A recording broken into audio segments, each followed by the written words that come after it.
تزکیہ نفس، عبادات میں تزکیہ صوم۔ نماز اور زکوٰۃ کے بعد روزہ تیسری اہم عبادت ہے۔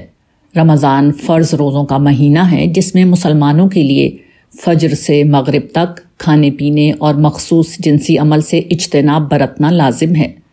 البتہ مسافر، بیمار یا حیض میں مبتلا خواتین اس سے مستثنیٰ ہیں۔ روزہ صرف امت محمدی ہی پر نہیں بلکہ ماضی کی امتوں پر بھی فرض تھا۔ یہی وجہ ہے کہ یہ اپنی بگڑی ہوئی شکل میں عیسائیوں، یہودیوں، حتیٰ کہ ہندوؤں کے یہاں بھی اب تک موجود ہے۔ روزے کی فضیلت۔ روزہ ان عبادات میں سے ہے جن کی فضیلت اور اجر دیگر عبادات کی نسبت بہت زیادہ بلکہ لامحدود ہے۔ احادیث میں بڑی کثرت سے روزے کے فضائل بیان ہوئے ہیں۔ جنت کا ایک دروازہ ریان صرف روزے داروں ہی کے لیے مخصوص ہے۔ متفق علیہ۔ ایمان و احتساب کے ساتھ روزے رکھنے پر گزشتہ گناہوں کی معافی کی بشارت ہے۔ متفق علیہ۔ روزے دار کے منہ کی بو اللہ کو مشک کی بو سے بھی زیادہ عزیز ہے۔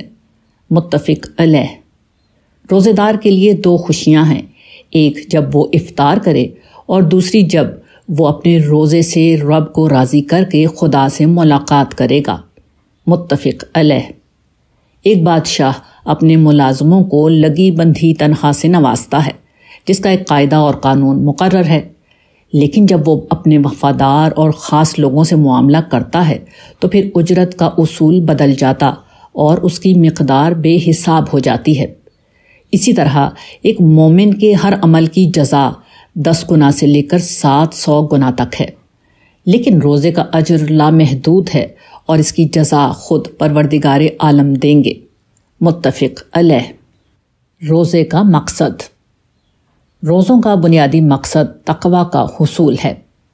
تقوی در حقیقت اللہ کے خوف، اس کی ناراضی سے بچنے کی کوشش، اس کی رضا کے لیے ہر طرح کی مشقت اور آزمائش کے لیے کمر بستہ رہنے سے عبارت ہے۔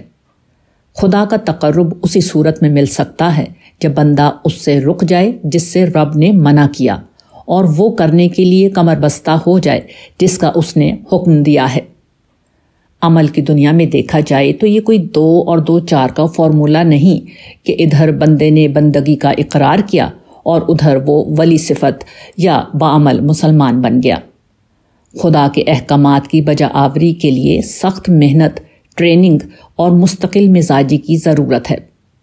عربی میں صوم کا مطلب ہے کسی چیز سے رک جانا اور اسے ترک کر دینا۔ صائم یعنی روزے دار کی اصطلاح عرب معاشرے میں ان گھوڑوں کے لیے بھی استعمال ہوتی تھی جنہیں جنگ کی تربیت دینے کی خاطر بھوکا پیاسا رکھا جاتا تھا۔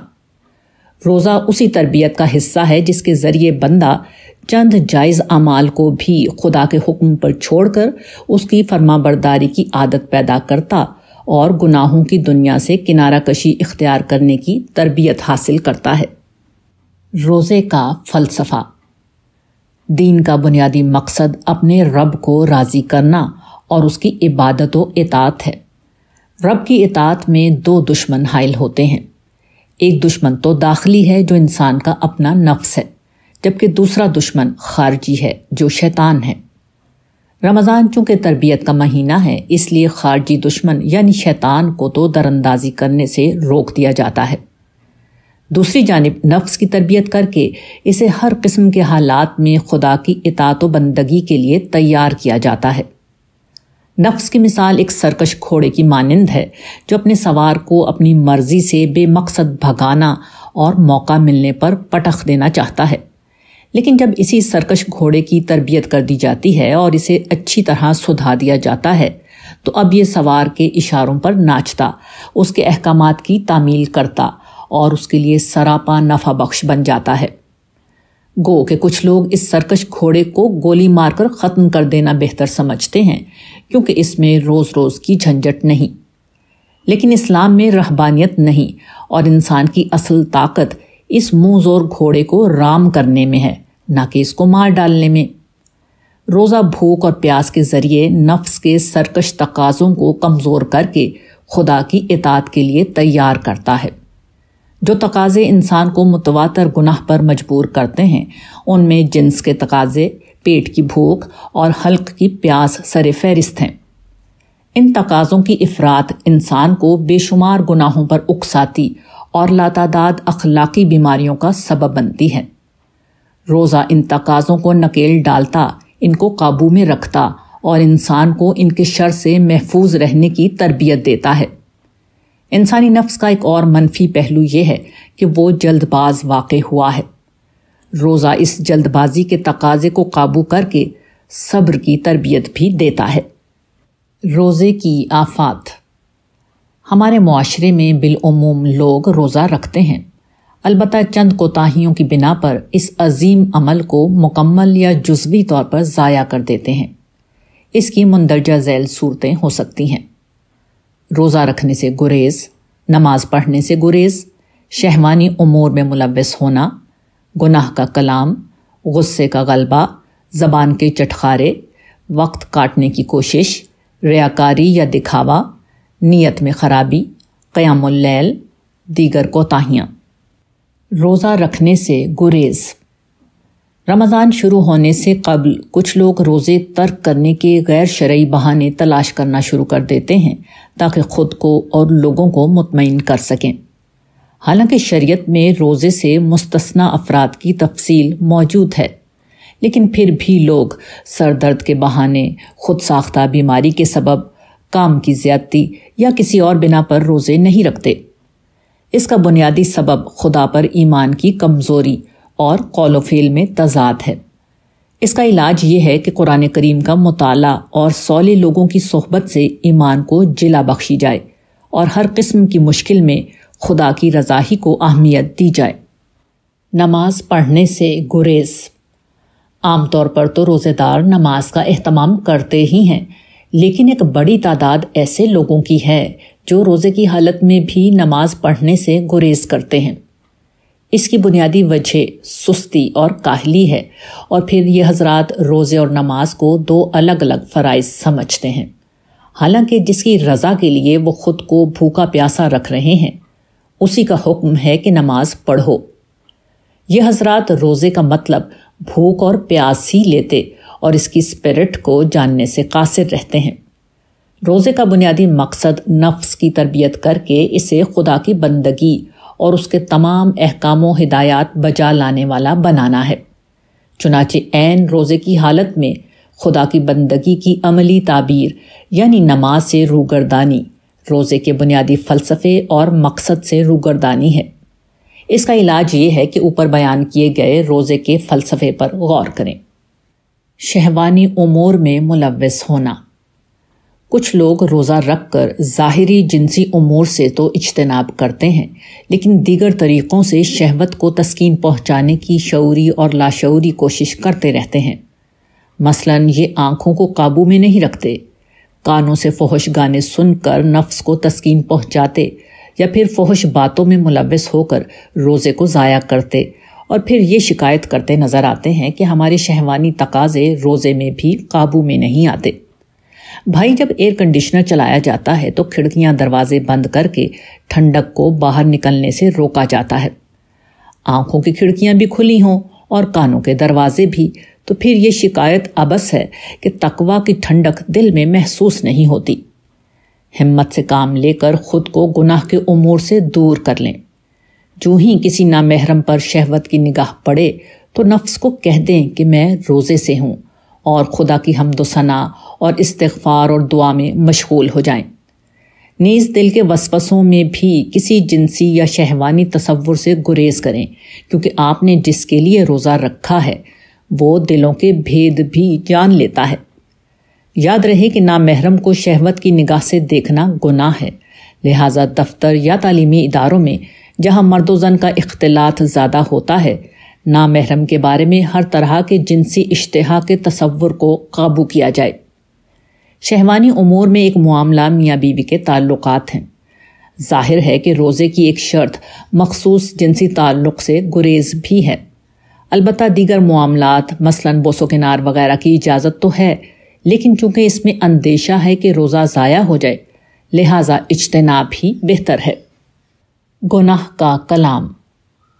قدیم شریعتوں میں روزے کی حالت میں کلام یعنی بات چیت پر بھی پابندی ہوتی تھی۔ امت محمدی میں گو کہ یہ پابندی تو نہیں، لیکن بلا ضرورت کلام سے گریز روزے کی روح کے قریب تر ہے۔ بات چیت میں جو گناہ ہم سے سرزد ہوتے ہیں ان میں جھوٹ، غیبت، بہتان، فحش کلام، گالم گلوچ وغیرہ شامل ہیں۔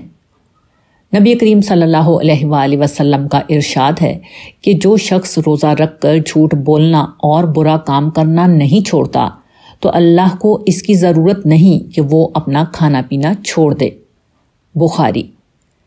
غور طلب بات یہ ہے کہ روزے کا مقصد اللہ کا خوف اور اس کے احکام و فرامین کے لیے تعمیل کا جذبہ پیدا کرنا ہے، محض بھوکا اور پیاسا رہنا نہیں۔ چنانچہ یہ ممکن ہی نہیں کہ ایک طرف تو کھانے کا ایک دانہ بھی منہ میں نہیں جائے اور دوسری طرف غیبت کے ذریعے اپنے ہی بھائی کا گوشت جی بھر کے کھایا جا رہا ہو۔ شہوت سے ظاہری پرہیز کے ساتھ فحش گفتگو سے اس کی کسر پوری کی جا رہی ہو۔ نیت تو صوم یعنی خدا کی نافرمانی سے گریز کی ہو، لیکن گالیوں کے عمل سے اس نیت کو توڑا جا رہا ہو۔ خدا کے حکم پر زبان کو خشک اور حلق کو پیاسا تو کر دیا گیا ہو، لیکن جھوٹ بول کر انہیں اخلاقی غلاظتوں سے تر اور سیراب کیا جا رہا ہو۔ وہ بات چیت جو عام زندگی میں حرام ہے وہ روزے کی حالت میں اور زیادہ حرام ہو جاتی ہے۔ جیسے ایک فوجی کا کسی حکم کی تعمیل سے انکار کرنا تو ویسے ہی قابل گرفت ہے، لیکن جنگ کی حالت میں کی گئی نافرمانی زیادہ قابل سرزنش ہوتی ہے۔ ممنوع کلام پر قابو پانے کے لیے چند ہدایات پر غور کریں۔ ایک تو یہ کہ بلا ضرورت بولنے سے گریز کریں اور خاموشی کو روزے کا ادب اور عبادت سمجھتے ہوئے گفتگو میں احتیاط کریں۔ بولنے سے پہلے توقف کریں اور ایک لمحے کے لیے سوچیں کہ آپ کیا کہنے والے ہیں۔ اگر وہ کسی کی برائی، کسی کا مذاق، کوئی جھوٹا کلام وغیرہ ہے تو رک جائیے اور اس رب کا تصور کریں جس کے کہنے پر آپ نے بھوک کا درد اور پیاس کے کانٹے برداشت کیے ہیں، اور یہ سوچیں کہ اس موقع پر زبان کی تالہ بندی اسی رب کا حکم ہے۔ دوسری ہدایت یہ کہ روزے کی حالت میں گناہ کے کلام کو اسی طرح حرام سمجھیے جس طرح کھانا پینا۔ کھانا پینا روزے کے ظاہر کو برباد کرتا ہے، جبکہ فحش کلام اور غیبت وغیرہ روزے کے باطن کو تہس نہس کر ڈالتے ہیں۔ نوعیت کے اعتبار سے دونوں میں کوئی فرق نہیں، کیونکہ دونوں خدا کی معصیت ہیں۔ اس ضمن میں تیسری ہدایت یہ ہے کہ زبان کو خدا کی یاد سے تر رکھیں۔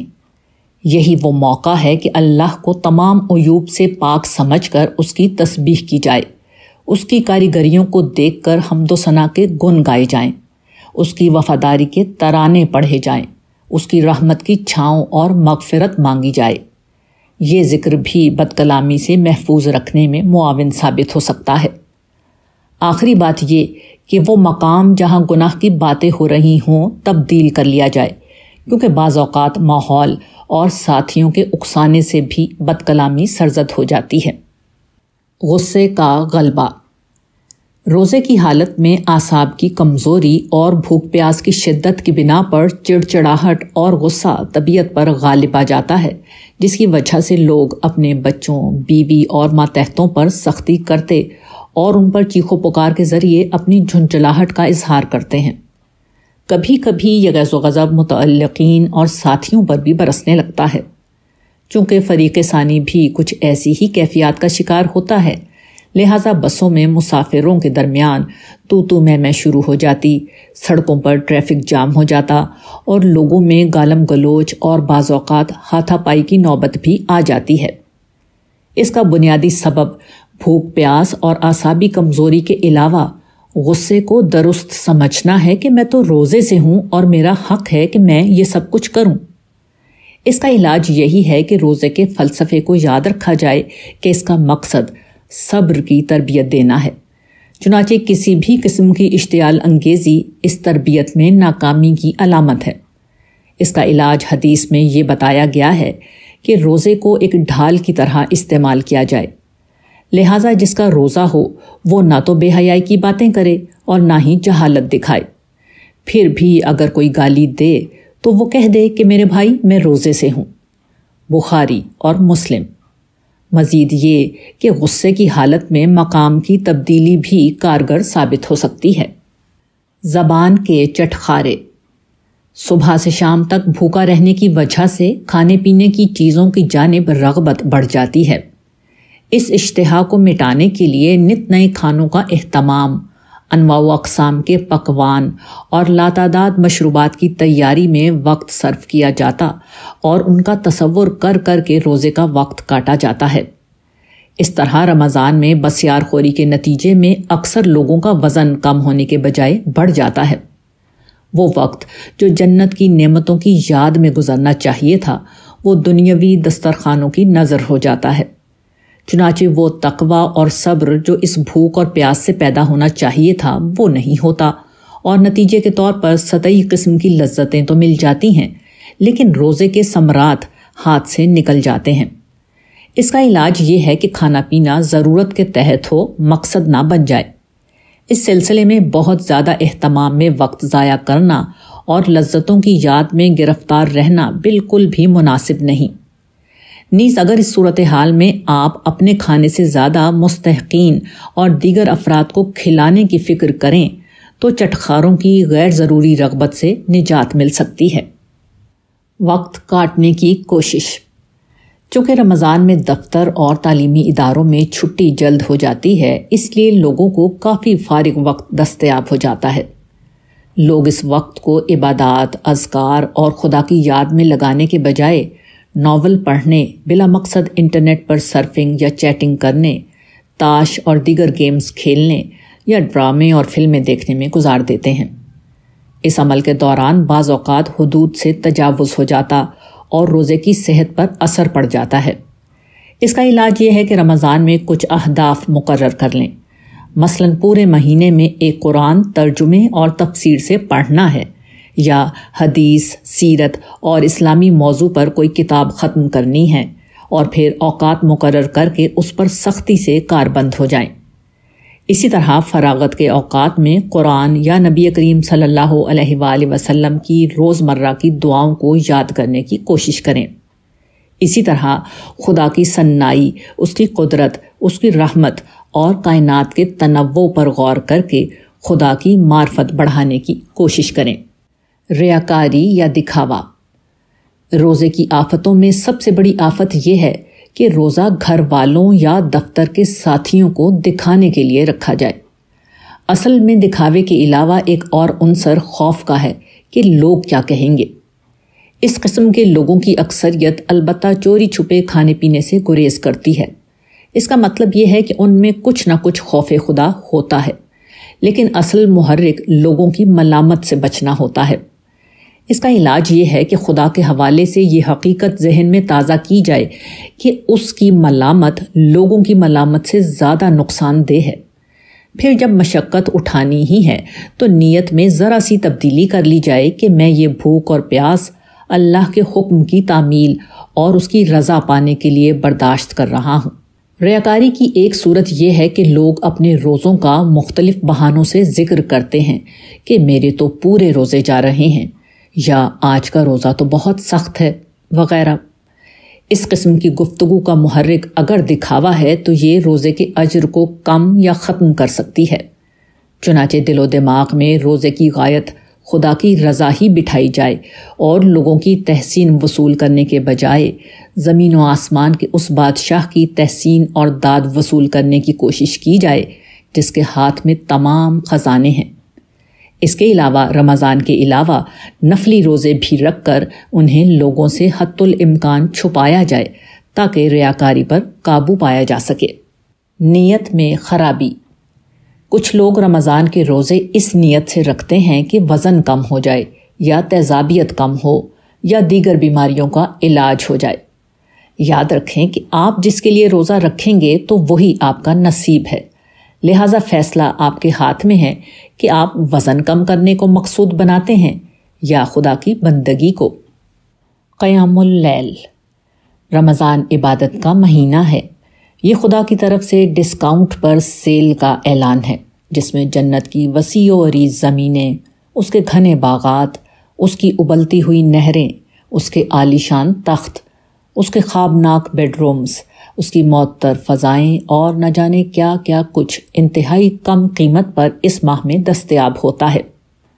ہو سکتا ہے کہ چند رت جگہ ان نعمتوں کو آپ سے قریب کر دیں۔ اگر ہر رات جاگنا ممکن نہ ہو تو کم از کم ایک دن چھوڑ کر یا پھر ویکینڈ پر، اور آخری اشرا تو بس لوٹ لینے کا اشرا ہے کہ گویا کہ دینے والے نے تہیہ کر لیا ہے کہ وہ سب کچھ ہی دے دے گا، بس شرط یہ ہے کہ کوئی مانگنے والا تو ہو۔ رات جاگنے سے متعلق کئی غلط فہمیوں کو دور کرنا ضروری ہے۔ ایک تو یہ کہ تراویح کی نماز فرض نہیں بلکہ یہ تہجد ہی کی نماز ہے، اور تمام مسالک کا اس پر اتفاق ہے بجز حنفی مسلک کے، جو اس نماز کو سنت موقدہ سمجھتا ہے اور اس کے تارک کو گناہ صغیرہ کا مرتکب قرار دیتا ہے۔ دوسرا یہ کہ حنفی مسلک کے تحت بھی اس نماز میں پورا قرآن سننا ضروری نہیں۔ مولانا اشرف علی تھانوی نے اپنے آخری دنوں میں کسی اور امام سے اپنی مسجد میں نماز پڑھوائی تو ہدایت کی کہ پورے مہینے میں سورہ الم تر کیف سے ہی تراویح پڑھائی جائے۔ اس تمہید کی ضرورت اس لیے پیش آئی کہ کچھ لوگ تراویح کو روزے کا لازمی جز اور اس کے ترک کو روزے کے فاسد ہونے کا ذریعہ سمجھتے ہیں، جبکہ حقیقت اس کے برخلاف ہے۔ دوبارہ اصل موضوع کی طرف آتے ہیں کہ رات کس طرح جاگی جائے۔ اکثر لوگوں کو قرآن کی چھوٹی صورتیں یاد ہوتی ہیں، لہٰذا وہ تہجد کی نماز چند منٹ میں پڑھ کر ہاتھ جھاڑ کے کھڑے ہو جاتے ہیں۔ اس ضمن میں یہ بات سمجھ لینی چاہیے کہ کچھ علماء نماز کی حالت میں قرآن میں سے دیکھ کر پڑھنے کو جائز سمجھتے ہیں، چنانچہ اس ذریعے سے مدد لی جا سکتی ہے۔ اسی طرح تہجد کی نماز ایک نفلی نماز ہے اور اس میں رکعتوں کی تعداد 11 سے لے کر 40 تک ہے۔ رات جاگنے میں محض نماز پڑھنا ہی شامل نہیں، قرآن کو سمجھ کر پڑھنا بھی اس کا حصہ ہے۔ اسی طرح خدا سے باتیں کرنا، اس سے اپنے دل کا حال کہنا، کبھی مکان، جائیداد، صحت اور اولاد کی مادی سطح سے بلند ہو کر اس سے دعائیں کرنا، اس کی پاکی بیان کرنا، اس کی حمد کرنا وغیرہ بھی اس کا حصہ ہے۔ اس سلسلے میں دعاؤں کی کتاب کو سامنے رکھ کر نبی کریم صلی اللہ علیہ وآلہ وسلم کے الفاظ سے بھی مناجات کی جا سکتی ہے۔ دیگر ہدایات۔ روزے میں دیگر کوتاہیوں میں بے شمار چیزیں آ سکتی ہیں جن کا احاطہ ممکن نہیں، البتہ اتنا یاد رکھیں کہ ہر گناہ خدا سے دور کرتا اور ہر اچھا عمل خدا کے قریب کرتا ہے۔ وہ بھوک و پیاس کسی کام کی نہیں جس کے ساتھ ساتھ گناہوں کا سلسلہ بھی چلتا رہے اور خدا سے دوری کا سبب بن جائے۔ اپنا احتساب کریں، اپنی کمزوریوں کو جانیں اور انہیں دور کرنے کی کوشش کریں۔ یہ دیکھیں کہ پچھلے رمضان سے اس رمضان تک کیا کوتاہیاں اور نافرمانیاں سرزد ہوئیں، ان پر اللہ سے معافی مانگیں اور آئندہ ان سے بچنے کا عہد کریں۔ حقوق العباد کا خاص خیال رکھیں، خاص طور پر دل کھول کر اللہ کی راہ میں خرچ کریں، کیونکہ جو خرچ ہو گیا وہ بچ گیا اور جو بچ گیا وہ رہ گیا۔